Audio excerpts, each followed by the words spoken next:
Welcome to How to Create a HTML5 Game from Scratch.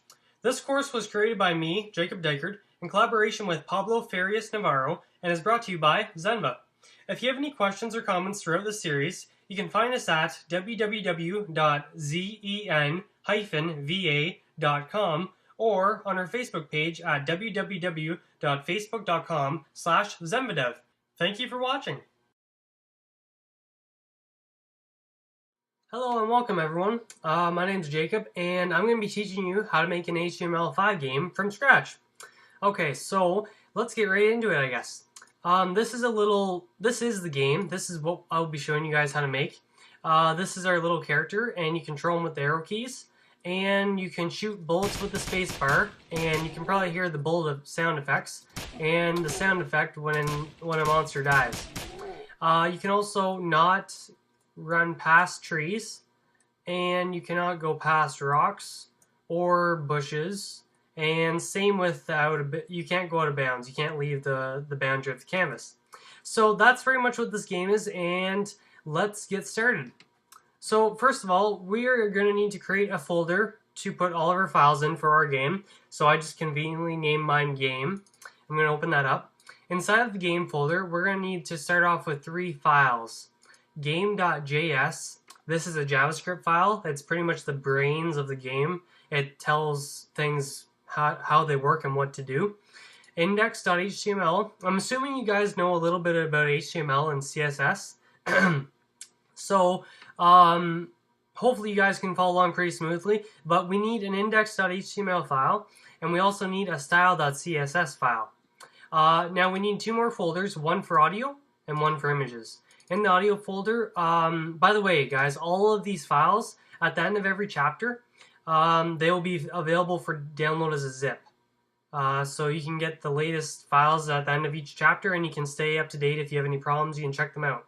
Okay, so in the audio folder, we have 2 files, 2 WAV files, one for dying enemies, and one for shooting a bullet. Just like that. So, in our images folder, now, this is a background for our game. Our game is going to be 800 pixels wide by 600 pixels tall. So that's why the background is also 800 by 600. Now, there's our background.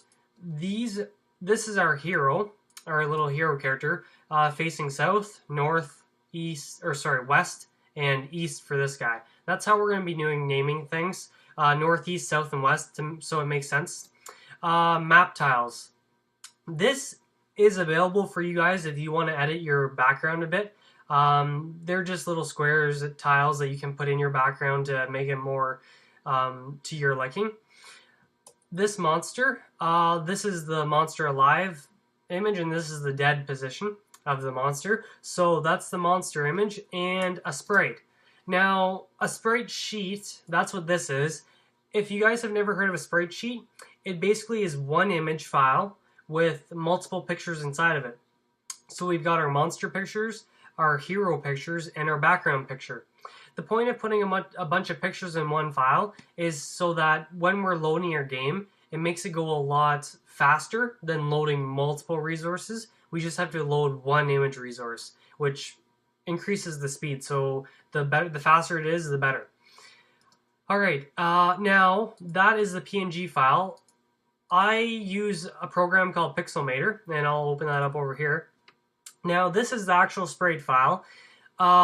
Ignore the blue lines for now, but later on when we actually draw our game and make it animate, we have to know the top left corner of each and every single object on the background, and the top left corner of each little image for our hero and for our enemy. So we'll get into that a little bit later, but like I said, these files will be available for download. I have it in Pixelmator format. Also, I have it in Photoshop format with the lines similar to that when we get into that later. Okay, so that is our folder structure. These are the files that we're going to be working with. Next up, we need a text editor. I use Sublime Text 2, so that's what I'll be using throughout this series. You guys can use pretty much whatever text editor you like and will work for you, which is good. And I guess we will get started. So first of all, what we want to talk about is the index file. The index file, it's just a normal HTML file with the head, the body. We have a title. We link to our CSS style file, which is up here. We'll get to that in a second. So inside the body,